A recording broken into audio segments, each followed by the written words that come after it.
এই বন্ধনই আমাদের বেঁধে রাখবে। আপনিই তো বলেছিলেন না, যদি আমরা আলাদাও হয়ে যাই তখন এই বন্ধনই আমাদের এক করবে, তাই না?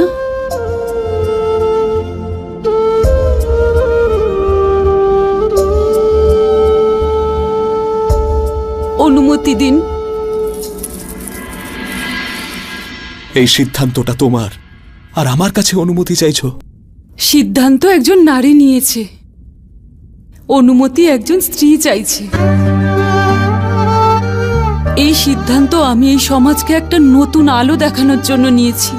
একজন স্ত্রীর চরিত্রের লক্ষণ রেখা কেবল ঘরে চৌকাঠ অবধি সীমিত নয়। একজন রানীকে তার অধিকার ত্যাগ করতে হবে, যাতে নারী জাতি তার সম্মান আর অধিকার ফিরে পায়। আমার মুখ